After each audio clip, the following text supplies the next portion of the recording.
मंजिल उन्हीं को मिलती है जिनके सपनों में जान होती है। पंखों से कुछ नहीं होता दोस्तों, हौसलों से उड़ान होती है। Hello guys, welcome on my YouTube channel Competeria. In the previous lecture of Indian ancient history, we will discuss about Sindhu-Saraswati civilization, in which we will discuss about religious living. Now धार्मिक जीवन के अंतर्गत हमने पढ़ा था पशुपति पूजा और लिंग एवं योनि पूजा। उसके बाद बिना समय गवाए आज हम इसी बिंदु में अगले तथ्य को आगे बढ़ते हुए स्टार्ट करते हैं। सिंधु सरस्वती सभ्यता का पशु पूजा। सैंधव सभ्यता में अनेक पुरा स्थलों से प्राप्त मुहरों, मुद्रांकनों, ताम्रपट्टों आदि पर पशुओं का अंकन मिलता है। इसके अतिरिक्त मिट्टी, पत्थर तथा धातु की बनी हुई पशुओं की कतिपय मूर्तियाँ मिली हैं। इन पशुओं को पौराणिक और सामान्य दो श्रेणियों में बांटा जा सकता है। पौराणिक पशुओं में एक ही धड़ में कई पशुओं के सिर लगे हुए मिले हैं और मोहनजोदड़ो से प्राप्त एक मुहर में जो संश्लिष्ट पशु आकृति की है, इसके 3 सिर हैं, जिनमें से ऊपर के 2 सिर बकरे के हैं और नीचे का सिर भैंसे का है। मोहनजोदड़ो से प्राप्त एक ताम्रपट्ट में एक पशु का शरीर बना है, जिसका सूंड हाथी का है किंतु सिर सींग युक्त बैल का है। वास्तविक पशुओं में कुबड़ वाला बैल, भैंसा, हाथी, गैंडा, बाघ, हिरन, भेड़ा, घड़ियाल आदि का अंगन प्राप्त होता है। उत्तरवर्ती काल में इन जानवरों ने भिन्न भिन्न हिंदू देवताओं के वाहन का रूप ले लिया। जैसे शिव का वाहन नंदी, दुर्गा का वाहन सिंह, यम का वाहन भैंसा और इंद्र का वाहन हाथी। अनेक पशुओं के आगे प्रायः एक पात्र अथवा नाद बना हुआ मिलता है। मार्शल के अनुसार पशुओं की पूजा शक्ति के रूप में होती रही होगी। नाग पूजा की चर्चा करें तो पुरातात्विक साक्ष्यों से सिंधु सभ्यता के धार्मिक जीवन में नाग पूजा के प्रचलन का भी संकेत मिलता है। मोहनजोदड़ो से प्राप्त एक मुद्रा पर एक देवता के दोनों ओर एक एक नाग बिठाए गए हैं। सैंधव सभ्यता के मृदभांडों के कतिपय ठीकरों पर भी सांप का अंकन है। लोथल से प्राप्त 3 ठीकरों पर 2-2 सांपों के चित्र बने हुए मिले हैं। मोहनजोदड़ो से प्राप्त एक ताबीज पर एक नाग को बहुत चबूतरे पर लेटा हुआ दिखलाया गया है। अर्नेस्ट मैके का अनुमान है कि चबूतरों पर नागों को दूध पिलाया जाता रहा होगा। अब बारी आती है वृक्ष पूजा की। सैंधव सभ्यता के मुहरों एवं मृदभांडों पर पीपल, बबूल, नीम, नींबू, खजूर, ताड़, केले के पौधों आदि का चित्रण मिलता है। मार्शल के अनुसार सैंधववासी वृक्षों की पूजा 2 रूपों में करते थे, जीवंत रूप में और प्रकृति रूप में।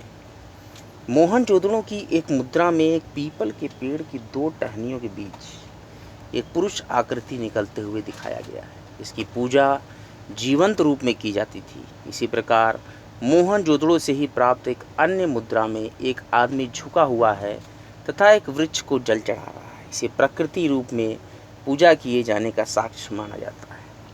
अब बारी आती है जल पूजा की। मोहनजोदड़ो से एक विशाल स्नानागार प्राप्त हुआ है। इसका तल पक्की ईंटों से बना था। पास के कमरों में बड़ा सा कुआं है। मार्शल ने अनुमान लगाया है कि यह विशाल स्नानागार सार्वजनिक धार्मिक स्नान के लिए रहा होगा। योग पर भी चर्चा करते हैं। सिंधु सभ्यता में योग की परंपरा का धार्मिक महत्व था। मोहनजोदड़ो से प्राप्त एक मुहर पर एक पुरुष की आकृति पद्मासन योग की मुद्रा में है। योग की एक दूसरी मुद्रा का अंकन मोहनजोदड़ो से उपलब्ध पत्थर की एक मूर्ति में मिलता है, जिसमें आधी खुली आंखें नासिका के अग्रभाग पर केंद्रित हैं।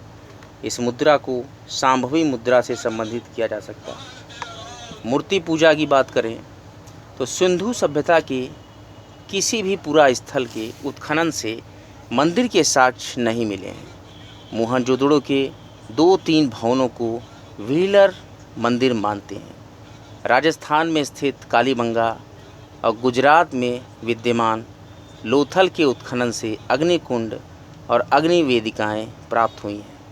कालीबंगा के दुर्ग टीले पर जो अग्निकुंड मिलता है उनमें पशुओं की हड्डियां, सींग और राख मिली है। ऐसा प्रतीत होता है कि राजस्थान और गुजरात के क्षेत्रों में अग्नि पूजा तथा यज्ञ का प्रचलन था।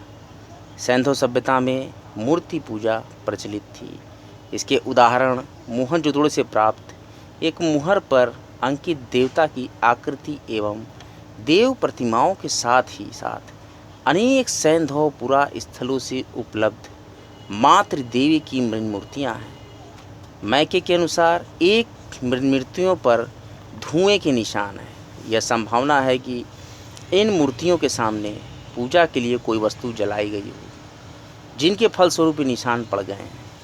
दक्षिण भारत की कुछ मूर्तियों के हाथ में तैल पात्र बने हुए मिलते हैं, जिनके जलने के परिणाम स्वरूप ये मूर्तियाँ काली पड़ गई हैं। परंतु यह उल्लेखनीय है कि दक्षिण भारत की ये मूर्तियाँ काफ़ी बाद की हैं। सूर्य पूजा मोहनजोदड़ो से प्राप्त मुहरों, चित्रकारियों तथा मृदभांडों पर वास्तविक स्वास्तिक के प्रमाण प्राप्त हुए हैं। यह हिंदुओं, जैनों और बौद्धों में समान रूप से पवित्र प्रतीक माना जाता है, जो कि सूर्य पूजा से संबंधित है। अग्नि पूजा गुजरात, राजस्थान और हरियाणा के पुरा स्थलों से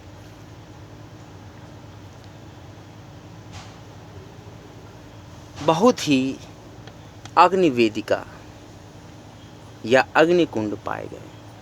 कालीबंगा, लोथल और बनवाली में अनेक ऐसी अग्निवेदिकाएं पाई गई हैं जिनका संभवतः यज्ञ वेदिकाओं के रूप में प्रयोग किया जाता था। सिंधु सभ्यता से बड़ी संख्या में ताबीज़ मिले हैं।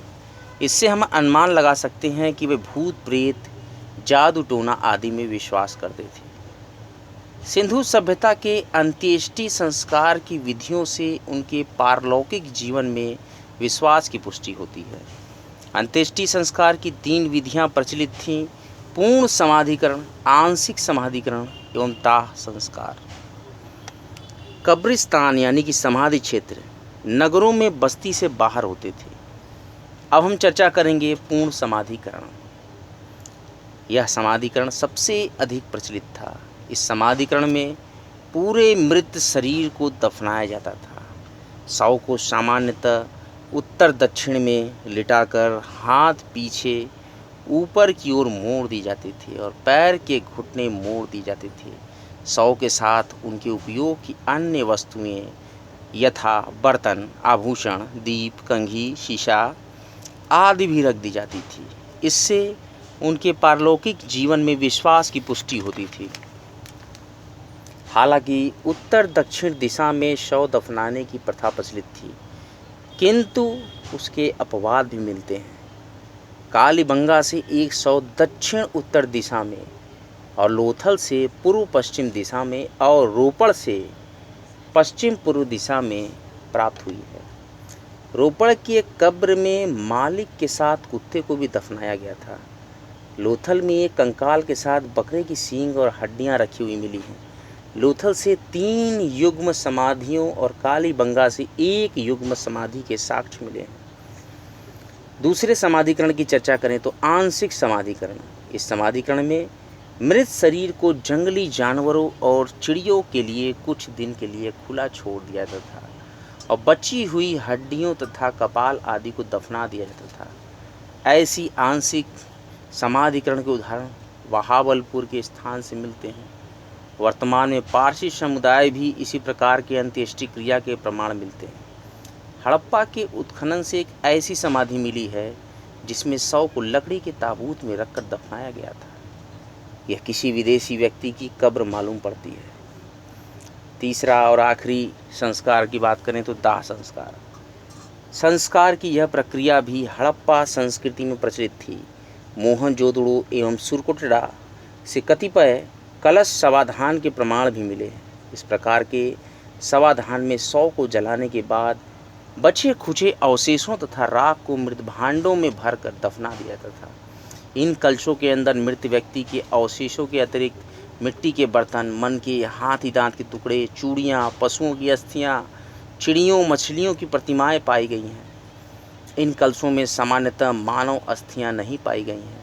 इन कलशों को मार्शल और मैके ने प्रतीकात्मक समाधियां माना है, लेकिन व्हीलर और पिगमट जैसे विद्वानों ने मानव अस्थियां न मिलने के कारण इन्हें शॉक पिट कहा है। हड़प्पा सभ्यता के पतन के बारे में हम चर्चा करते हैं। सैंधो सभ्यता जिस द्रुत गति से प्रकाश में आई, उसी गति से ही अविनष्ट हो गई। इसके पतन के लिए विद्वानों ने कई कारण बताए हैं, जैसे बाण, आर्यों का आक्रमण, जलवायु परिवर्तन, भूतात्विक परिवर्तन, व्यापार में गतिरोध, प्रशासनिक शिथिलता, महामारी एवं साधनों का अधिक उपभोग। बाण की चर्चा करें तो सिंधु सभ्यता के पतन का प्रधान कारण बाण ही माना जाता है। मार्शल ने मोहनजोदड़ो, मैके ने चन्हुदड़ो और एस.आर. राव ने लोथल के पतन का प्रमुख कारण बाण माना है। मार्शल के अनुसार मोहनजोदड़ो में 7 बार बाण आई, क्योंकि इसकी खुदाई से इसके 7 स्तरों का पता चलता है। धीरे धीरे लोग नगर छोड़कर अन्यत्र चले गए, परंतु इससे उन नगरों के पतन के कारणों पर प्रकाश नहीं पड़ता जो नदियों के किनारे स्थित नहीं थे। दूसरा है आर्यों का आक्रमण। व्हीलर, गार्डन चाइल्ड, मैके, पिगमट आदि विद्वानों ने सिंधु सभ्यता के पतन का कारण आर्यों का आक्रमण माना है। अपने मत की पुष्टि में उन्होंने मोहनजोदड़ो से प्राप्त नर कंकालों और ऋग्वेद के देवता इंद्र का उल्लेख दुर्ग संहारक के रूप में किया है, परंतु अमेरिकी इतिहासकार केनेडी ने सिद्ध कर दिया है कि मोहनजोदड़ो के नर कंकाल मलेरिया जैसी किसी बीमारी से ग्रसित थे। परवर्ती अनुसंधानों ने सिद्ध कर दिया कि व्हीलर की यह धारणा कि आर्य लोग हड़प्पाई सभ्यता का नाश करने वाले थे मात्र एक मिथक थी। तथ्य यह है कि 5000 ईस्वी पूर्व से 800 ईस्वी पूर्व तक के समय में पश्चिमी या मध्य एशिया से सिंधु या सरस्वती की घाटियों में किसी आक्रमण अथवा सामूहिक आप्रवास का कोई पुरातात्विक जैविक साक्ष्य उपलब्ध नहीं है। इस अवधि में पाए गए सभी नरकंकाल एक ही समूह के लोगों के थे।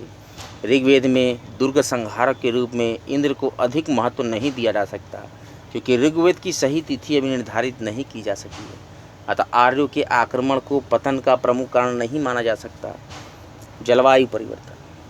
आर्लिस्टाइन और अमलानंद घोष आदि विद्वानों के अनुसार जंगलों की अत्यधिक कटाई के कारण जलवायु में परिवर्तन आया। राजस्थान के क्षेत्र में जहाँ पहले खूब वर्षा हुई, वहाँ वर्षा कम होने लगी, अतः सभ्यता धीरे धीरे विनष्ट हो गई। भूतात्विक परिवर्तन के कारण M.R. Sahni, R.L. Raikes, George F. Dales और H.D. लैम्ब्रिक सिंधु सभ्यता के पतन में भूतात्विक परिवर्तनों को प्रमुख कारण मानते हैं। भूतात्विक परिवर्तनों के कारण नदियों के मार्ग बदल गए, जिससे लोगों में सिंचाई, पीने के पानी आदि का अभाव हो गया। सारस्वत प्रदेश में तो इसका पतन मुख्य रूप से नदी धाराओं के बदलने या स्थानांतरण के कारण हुआ। इस कारण वे अपने अपने स्थानों को छोड़कर दूसरे स्थान को चले गए। विदेशी व्यापार में गतिरोध। सन 1995 ईस्वी में W.F. अल्ब्राइट ने यह मत व्यक्त किया कि मेसोपोटामिया के साक्ष्यों के अनुसार सैंधो सभ्यता का अंत लगभग 1750 ईस्वी पूर्व में माना जा सकता है। 2000 ईस्वी पूर्व के बाद सैंधो सभ्यता में ग्रामीण संस्कृति के लक्षण प्रकट होने लगे थे। उससे पता चलता है कि उनका आर्थिक ढांचा लड़खड़ाने लगा था। प्रशासनिक शिथिलता। मार्शल के अनुसार सिंधु सभ्यता के अंतिम चरण में प्रशासनिक शिथिलता के लक्षण दृष्टिगोचर होने लगते हैं। अब मकान व्यवस्थित ढंग के नहीं थे और उनमें कच्ची ईंटों का प्रयोग भी अधिक होने लगा, अतः सभ्यता धीरे धीरे नष्ट हो गई। महामारी। अमेरिकी इतिहासकार K.U.R. केनेडी का विचार है, मलेरिया जैसी किसी महामारी से सैंधो सभ्यता की जनसंख्या नष्ट हो गई। साधनों का अतिशय उपभोग। एक आधुनिक मत यह है कि इस सभ्यता ने अपने साधनों का ज़्यादा से ज़्यादा व्यय कर डाला, जिससे उसकी जीवन शक्ति नष्ट हो गई। यह एक आकर्षक परिकल्पना है, परंतु इसकी जांच के लिए विस्तृत अनुसंधान की आवश्यकता है। अदृश्य गाज के कारण। रूसी विद्वान M. दिमित्रियेव का मानना है कि सैंधव सभ्यता का विनाश पर्यावरण में अचानक होने वाले किसी भौतिक रासायनिक विस्फोट अदृश्य गाज के कारण हुआ। यह अदृश्य गाज से निकली हुई ऊर्जा तथा ताप 15,000 डिग्री सेल्सियस के लगभग मानी जाती है, जिससे दूर दूर तक सब कुछ विनष्ट हो गया। उन्होंने इस संबंध में महाभारत में उल्लिखित इसी प्रकार के दृष्टिकोण की ओर संकेत किया है कि मोहनजोदड़ो के समीप हुआ था। निष्कर्ष हम यही निकाल सकते हैं कि उपयुक्त सभी कारणों ने मिलकर सिंधु सभ्यता को गर्त में मिला दिया, परंतु विद्वानों में पतन का सर्वाधिक मान्य कारण बाढ़ को ही माना गया है। हालांकि गुजरात में हाल ही में आए भूकंपों ने इस सभ्यता के पतन के प्रमुख कारण पर पुनः विचार करने को विवश कर दिया। और इस संदर्भ में यह बताना जरूरी है कि हड़प्पा सभ्यता अचानक लुप्त नहीं हुई है। पुरातात्विक साक्ष्य से पता चलता है कि पतन क्रमिक रूप से और धीरे धीरे हुआ, जिससे अधः स्थिति की प्राप्त होने में लगभग 600 वर्ष यानी कि 1900 ईस्वी पूर्व से 1300 ईस्वी पूर्व तक का समय लग गया। यद्यपि हड़प्पाई सभ्यता 1300 ईस्वी पूर्व के आसपास लुप्त हो चुकी थी, फिर भी इस सभ्यता में विकसित अनेक सांस्कृतिक विशेषताएं हमारे दैनिक सांस्कृतिक और भौतिक जीवन में देखी जा सकती हैं। विशेषतः धर्म के क्षेत्र में यह सातत्यता आज भी उसी रूप में कायम है। दोस्तों, आज हमने सिंधु सभ्यता पर पूर्णतः इसको समाप्त कर लिया है। अब हम अगले लेक्चर से अगले यूनिट को प्रारंभ करेंगे वैदिक संस्कृति के बारे में। तो आज का लेक्चर सिंधु सरस्वती सभ्यता का आपको कैसा लगा? आज हमने हड़प्पा, मोहनजोदड़ो, सिंधु सभ्यता के बारे में बहुत ही रोचक लेक्चर्स के बारे में चर्चा की। कॉम्टेरिया पर नित्य निरंतर प्राचीन भारतीय इतिहास के बहुत ही इम्पोर्टेंट और परीक्षा उपयोगी, कंपटीशन परीक्षा उपयोगी प्रश्नों की बहुत ही विस्तृत व्याख्या सुनी, जिसमें कि आप UPSSC PET, उत्तर प्रदेश लोक सेवा आयोग, प्री एग्ज़ाम्स, समीक्षा अधिकारी, 7 JPSC PT, 67 आगामी BPSC PT एवं अन्य राज्यों की एक दिवसीय एवं राज्य लोक सेवा आयोग की प्री और मेंस परीक्षाओं के लिए बहुत ही इम्पोर्टेंट प्राचीन भारतीय इतिहास के संकलन और संकलित बहुत ही स्पष्ट और व्याख्यान को आप यहाँ से प्राप्त कर सकते हैं। कॉम्टेरिया को ज़्यादा से ज़्यादा प्रसारित करें, ज़्यादा से ज़्यादा वीडियोस को शेयर करें, वीडियो के कमेंट बॉक्स में कमेंट ज़रूर करें आपको सिंधु सरस्वती सभ्यता के लेक्चर्स कैसे लगे। एक वृक्ष लगाने का संकल्प लें और प्रकृति को हरा भरा बनाएं। वैक्सीनेशन ज़रूर से कराएं, वैक्सीनेशन कराएं और सेफ रहें। कॉम्टेरिया लेक्चर्स को नित्य निरंतर देखते रहें, चैनल को सब्सक्राइब भी कर दिया करें। कॉम्टेरिया लेक्चर्स देखने के लिए आपका बहुत बहुत धन्यवाद। बहुत ही महत्वपूर्ण समय है, आगामी 3-4 महीने जमकर इतिहास की पढ़ाई करें और कंपटीशन में सफलता प्राप्त करें। कॉम्टेरिया लेक्चर्स देखने के लिए आपका बहुत बहुत धन्यवाद। हर हर महादेव।